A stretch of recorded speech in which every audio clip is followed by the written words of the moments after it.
Autobiografía de Irene, Silvina Ocampo. Ni a las iluminaciones del 25 de mayo en Buenos Aires con bombitas de luz en las fuentes y en los escudos, ni a las liquidaciones de las grandes tiendas con serpentinas verdes, ni al día de mi cumpleaños, ansié llegar con tanto fervor como este momento de dicha sobrenatural. Desde mi infancia fui pálida como ahora, tal vez un poco anémica, decía el médico, pero sana, como todos los Andrade. Varias veces imaginé mi muerte en los espejos, con una rosa de papel en la mano. Hoy tengo esa rosa en la mano. Estaba en un florero, junto a mi cama. Una rosa, un vano adorno, con olor a trapo y con un nombre escrito en uno de sus pétalos. No necesito aspirarla ni mirarla. Sé que es la misma. Hoy estoy muriéndome con el mismo rostro que veía en los espejos de mi infancia. Apenas he cambiado.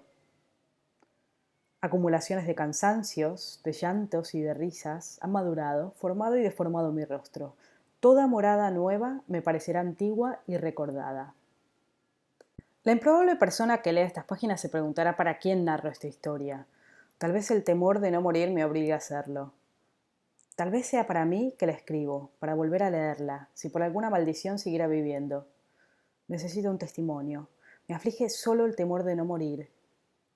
En realidad, pienso que lo único triste que hay en la muerte, en la idea de la muerte, es saber que no podrá ser recordada por otra persona que ha muerto, sino únicamente y tristemente por los que la vieron morir. Me llamo Irene Andrade. En esta casa amarilla con balcones de fierro negro, con hojas de bronce brillantes como de oro, a 6 cuadras de la iglesia y de la Plaza de las Flores, nací hace 25 años. Soy la mayor de 4 hermanos turbulentos, de cuyos juegos participé en la infancia con pasión. Mi abuelo materno era francés y murió en un naufragio que abrumó y oscureció de misterio sus ojos en un retrato al óleo, venerado por las visitas en las penumbras de la sala. Mi abuela materna nació en este mismo pueblo, unas horas después del incendio de la primera iglesia. Su madre, mi bisabuela, le había contado todos los pormenores del incendio que había apresurado su nacimiento.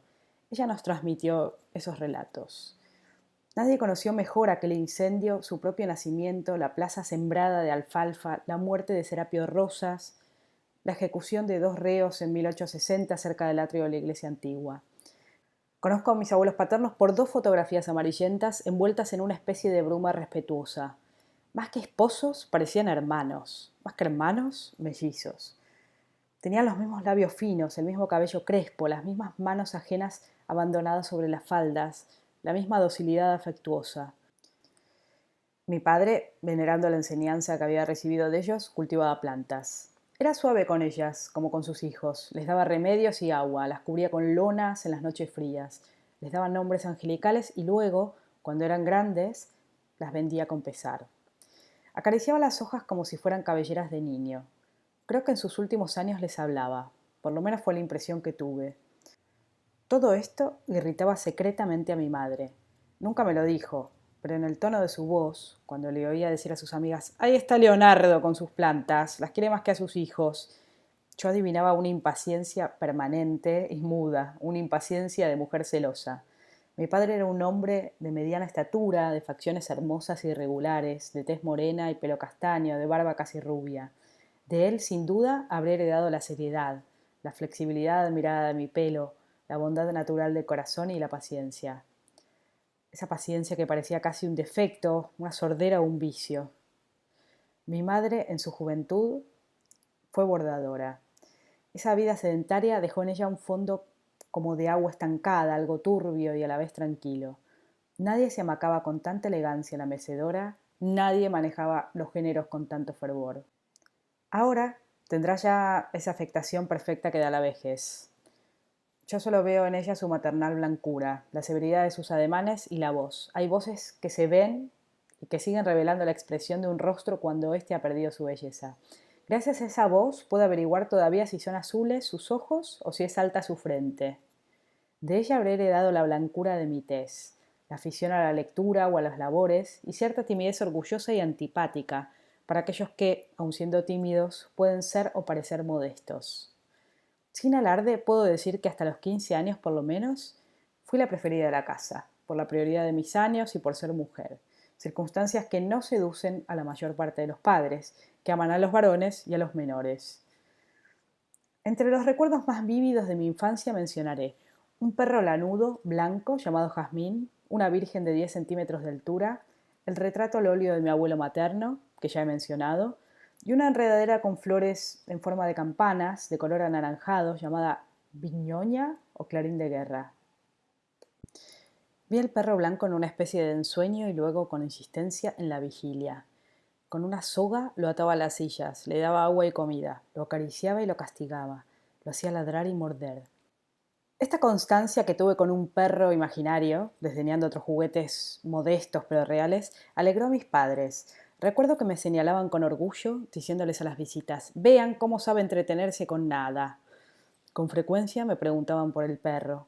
Me pedían que lo trajera a la sala o al comedor a la hora de las comidas. Yo obedecía con entusiasmo.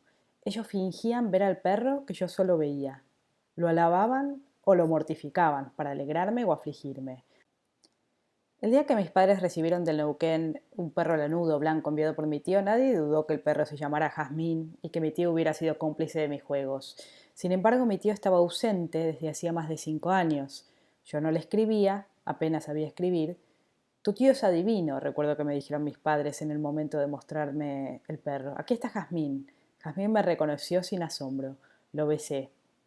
Como un triángulo celeste con ribetes de oro, la Virgen fue formándose, adquiriendo volumen en las distancias de un cielo de junio. Hacía frío aquel año y los vidrios estaban empañados. Con mi pañuelo limpiaba. Abría pequeños rectángulos en los vidrios de las ventanas. En uno de esos rectángulos el sol iluminó un manto y una cara colorada, diminuta y redonda, informe, que al principio me pareció sacrílega. La belleza y la santidad eran dos virtudes, para mí, inseparables. Deploré que su rostro no fuera hermoso. Lloré muchas noches tratando de modificarlo. Recuerdo que esta aparición me impresionó más que la del perro, porque en esa época yo tenía alguna tendencia al misticismo. Las iglesias y los santos ejercían una fascinación sobre mi espíritu. Rezaba secretamente a la Virgen, le ofrendaba flores en vasitos de licor, dulces que brillaban, espejitos, agua de colonia. Encontré una caja de cartón apropiada para su tamaño. Con cintas y cortinas la transformé en altar. Al principio, al verme rezar, mi madre sonreía con satisfacción. Después, la vehemencia de mi fervor la inquietó. Oí que le decía a mi padre una noche junto a mi cama, creyendo que yo dormía, no vaya a volverse una santa. Pobrecita, ella que no molesta a nadie, ella que es tan buena. También se inquietó al ver la caja vacía frente a un cúmulo de flores silvestres y de velitas, pensando que mi fervor era el comienzo de una profanación. Quiso regalarme un San Antonio y una Santa Rosa, reliquias que habían pertenecido a su madre. No las acepté. Dije que mi Virgen estaba toda vestida de celeste y de oro. Indicándole con mis manos el tamaño de la Virgen, le expliqué tibiamente que su cara era roja y pequeña, tostada por el sol, sin dulzura, como la cara de una muñeca, pero expresiva como la de un ángel. Ese mismo verano, en el bazar donde se surtía mi madre, en el escaparate apareció la Virgen. Era la Virgen de Luján. No dudé que mi madre la hubiera encargado para mí. Tampoco me extrañó que hubiera acertado con exactitud en el tamaño y el color de la Virgen, en la forma de su rostro. Recuerdo que se quejó del precio, porque estaba averiada. La trajo envuelta en un papel de diario. El retrato de mi abuelo, ese majestuoso adorno de la sala, cautivó mi atención a los 9 años. Detrás de un cortinado rojo, junto al cual se destacaba la efigie, descubrí un mundo aterrador y sombrío. Esos mundos agradan a veces a los niños.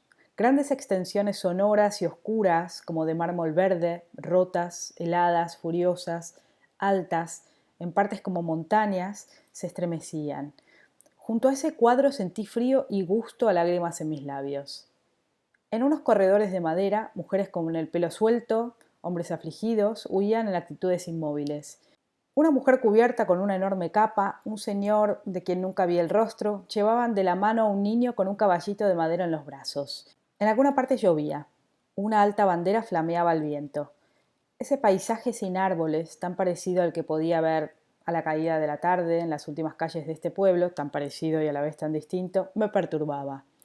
En el sillón, sola, frente al retrato, me desmayé un día de verano. Mi madre contaba que al despertarme pedí agua, con los ojos cerrados. Gracias a esa agua que ella me dio y con la cual refrescó mi mente, me salvé de una muerte inesperadamente prematura. En el patio de nuestra casa, por primera vez a fines de una primavera, vi la enredadera con flores anaranjadas. Cuando mi madre se sentaba a tejer o a bordar, yo retiraba las ramas, que solo yo veía, para que no le estorbaran. Yo amaba el color anaranjado de sus pétalos, el nombre bélico, pues tenía la virtud de confundirse con las páginas de historia que estudiaba entonces, y el perfume tenue, como de lluvia, que se desprendía de sus hojas. Un día, mis hermanos, oyéndome pronunciar su nombre, comenzaron a hablar de San Martín y de los granaderos. En interminables tardes, los ademanes que yo hacía para retirar las ramas del rostro de mi madre para que no le molestaran parecían dedicados a espantar esas moscas que se quedan agresivamente quietas en un lugar del espacio. Nadie previó la futura enredadera. Una inexplicable timidez me impidió hablar de ella antes de su llegada. Mi padre plantó la enredadera en el mismo lugar del patio en donde yo había previsto su forma opulenta y su color. En el mismo lugar en donde se sentaba mi madre. Por alguna razón, debido al sol, tal vez mi madre no pudo sentarse en otro rincón del patio. Por alguna razón la misma, tal vez, la planta no pudo colocarse en otra parte. Yo era juiciosa y callada. No me alabó. Estas virtudes subalternas originan a veces graves defectos. Por atonía o vanidad, era más estudiosa que mis hermanos. Ninguna lección me parecía nueva. Me agradaba la quietud que me permite el libro. Me agradaba, sobre todo, el asombro que causaba mi extraordinaria facilidad para cualquier estudio. No todas mis amigas me querían, y mi compañera favorita era la soledad que me sonreía a la hora del recreo. Leía de noche, a la luz de una vela. Mi madre me lo había prohibido porque era malo, no solo para la vista, sino para la cabeza. Durante un tiempo estudié el piano. La maestra me llamaba Irene la Afinada, y este sobrenombre, cuyo significado no entendí y que mis compañeras repitieron con ironía, me ofendió. Pensé que mi quietud, mi aparente melancolía, mi pálido rostro habían inspirado el sobrenombre cruel, la finada. Hacer bromas con la muerte me pareció poco serio para una maestra, y un día llorando, porque ya conocía mi equivocación y mi injusticia, inventé una calumnia contra esa señorita que había querido alabarme. Nadie me creyó, pero ella, en la soledad de la sala, tomándome de la mano, me dijo una tarde: ¿Cómo puede usted repetir cosas tan íntimas, tan desdichadas? No era un reproche, era el comienzo de una amistad. Hubiera podido ser feliz. Lo fui hasta los 15 años. La repentina muerte de mi padre determinó un cambio en mi vida. Mi infancia terminaba. Trataba de pintarme los labios y de usar tacos altos. En la estación los hombres me miraban y tenía un pretendiente que me esperaba los domingos a la salida de la iglesia. Era feliz, si es que existe la felicidad. Me complacía en ser grande, en ser hermosa, de una belleza que algunos de mis parientes reprobaban. Era feliz, pero la repentina muerte de mi padre, como dije anteriormente, determinó un cambio en mi vida. Cuando murió, yo tenía preparado, desde hacía 3 meses, el vestido de luto, los crespones. Ya había llorado por él, en actitudes nobles, reclinada sobre la baranda del balcón. Ya había escrito la fecha de su muerte en una estampa, ya había visitado el cementerio. Todo esto se agravó a causa de la indiferencia que demostré después del entierro. En verdad, después de su muerte, no pude recordarlo un solo día. Mi madre, bondadosa como era, nunca me lo perdonó.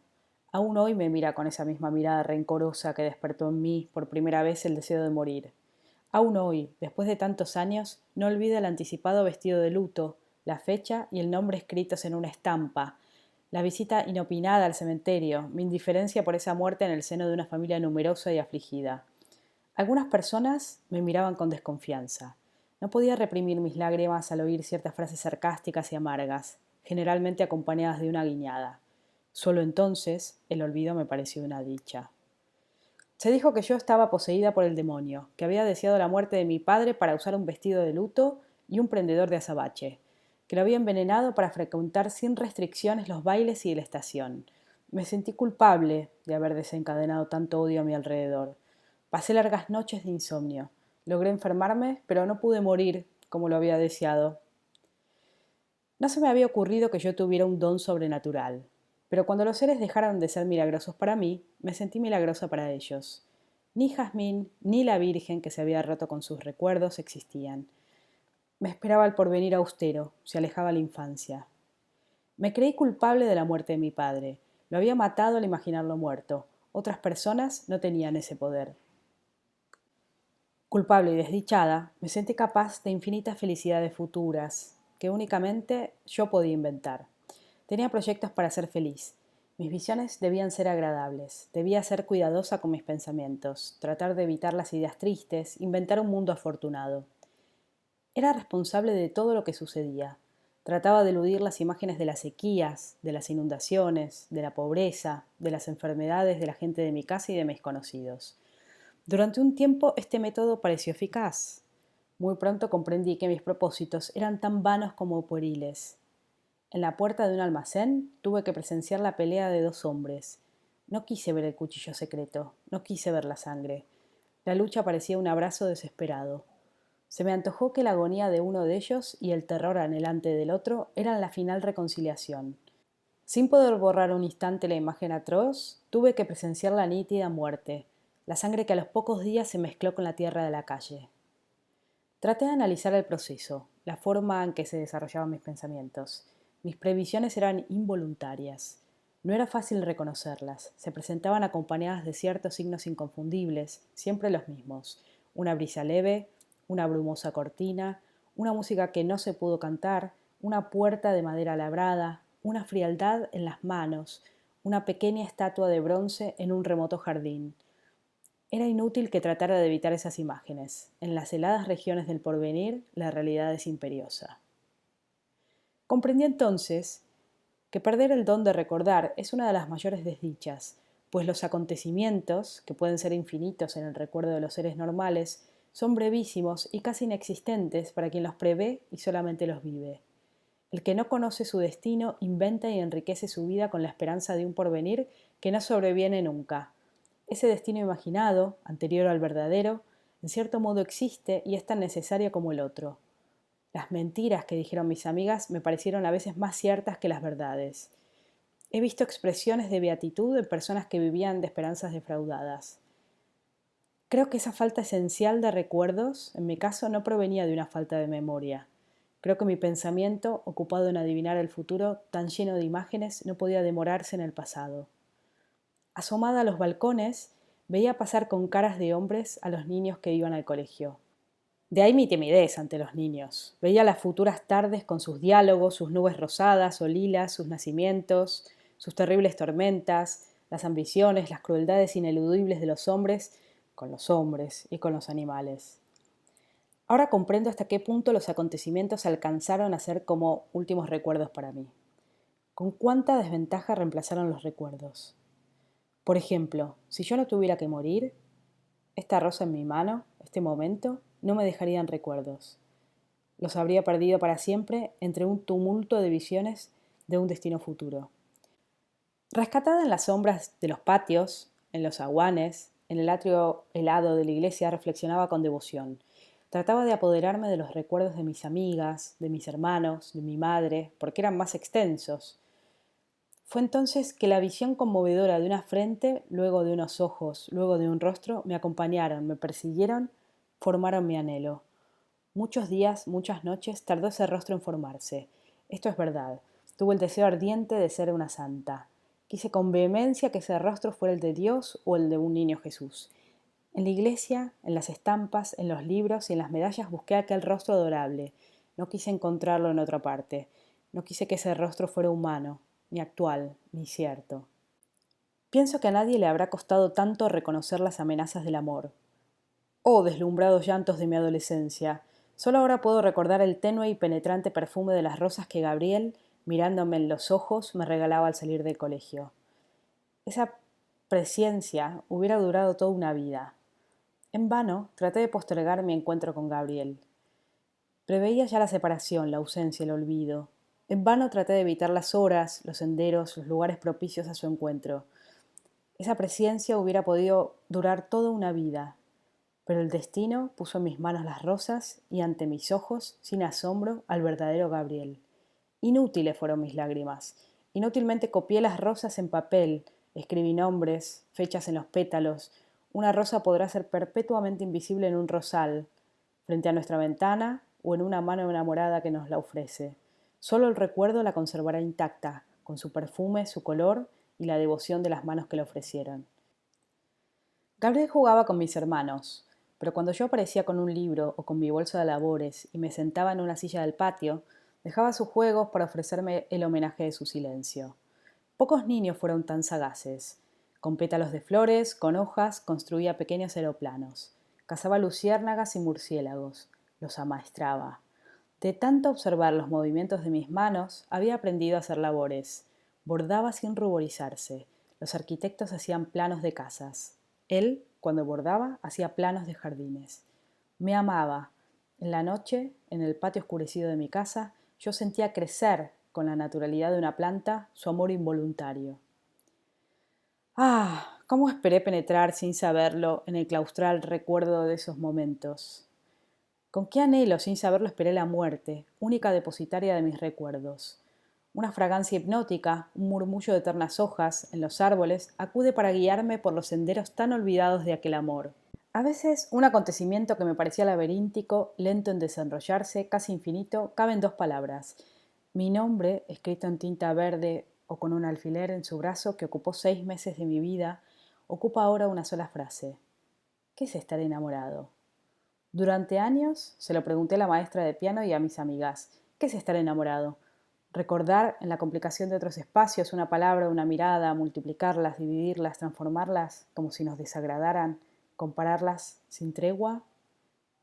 ¿Qué es un rostro amado? Un rostro que nunca es el mismo, un rostro que se transforma infinitamente, un rostro que nos defrauda.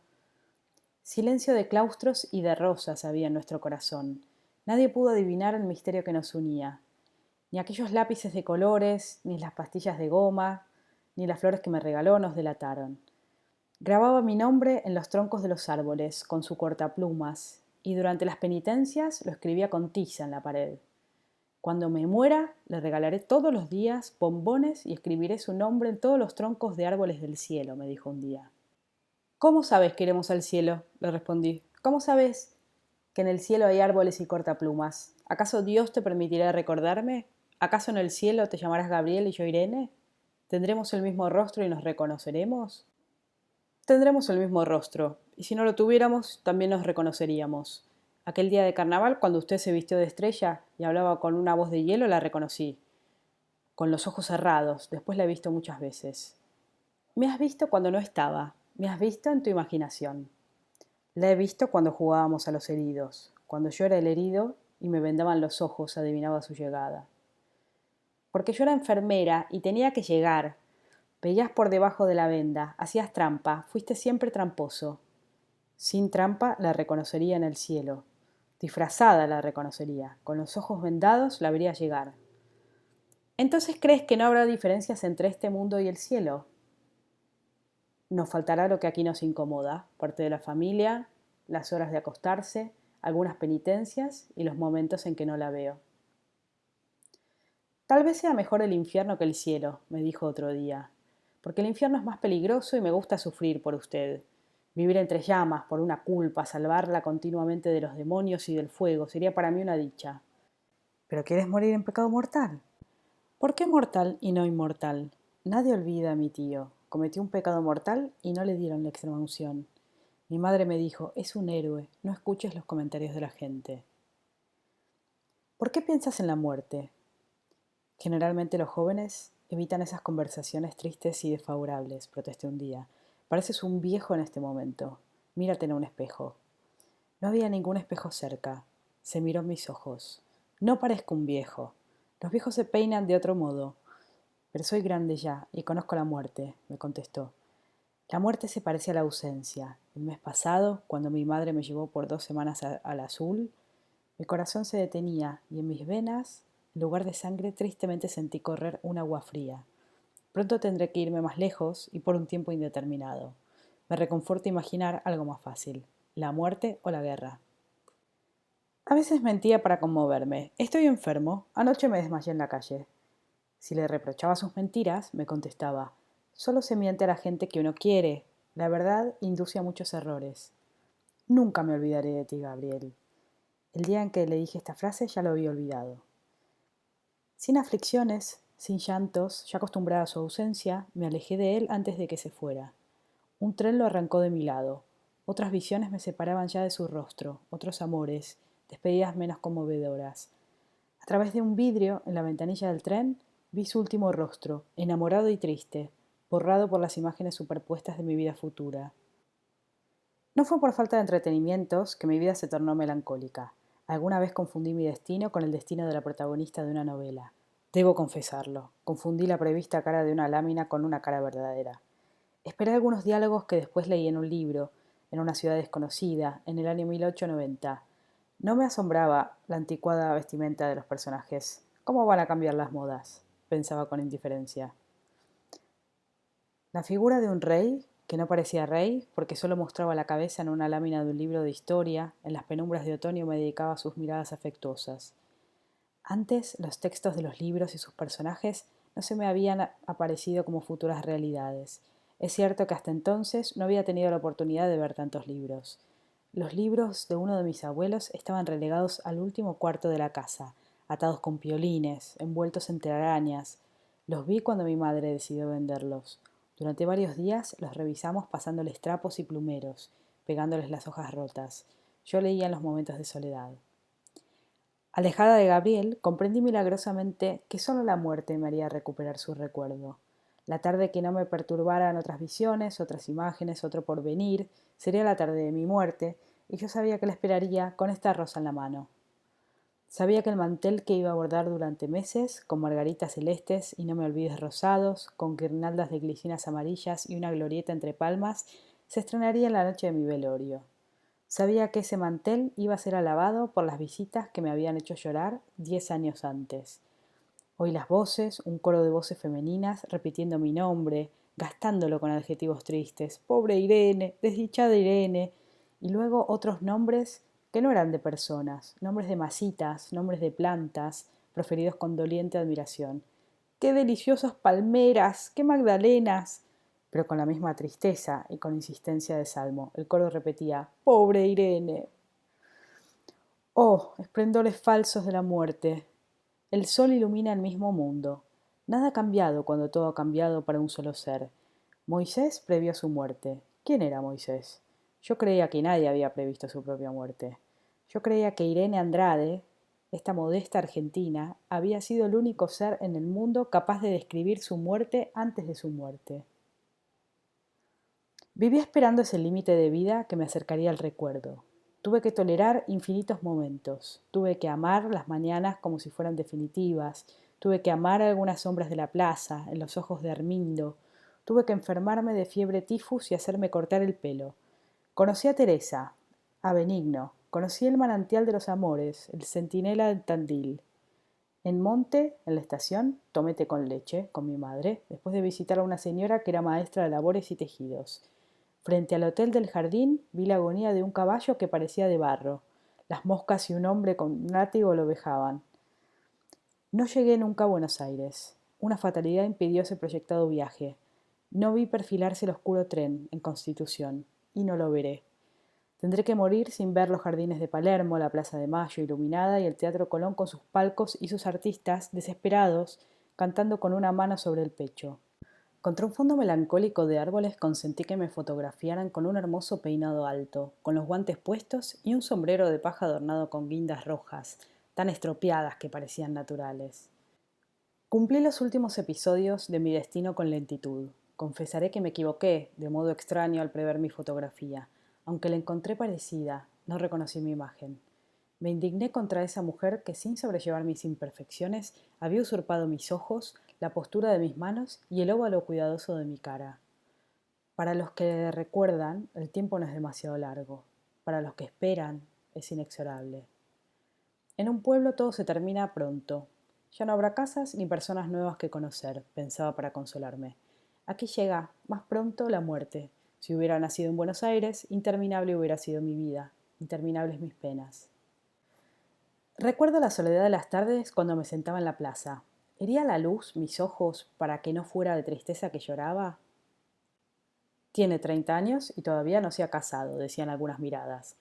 ¿Qué espera? Decían otras, sentada aquí en la plaza. ¿Por qué no trae sus labores?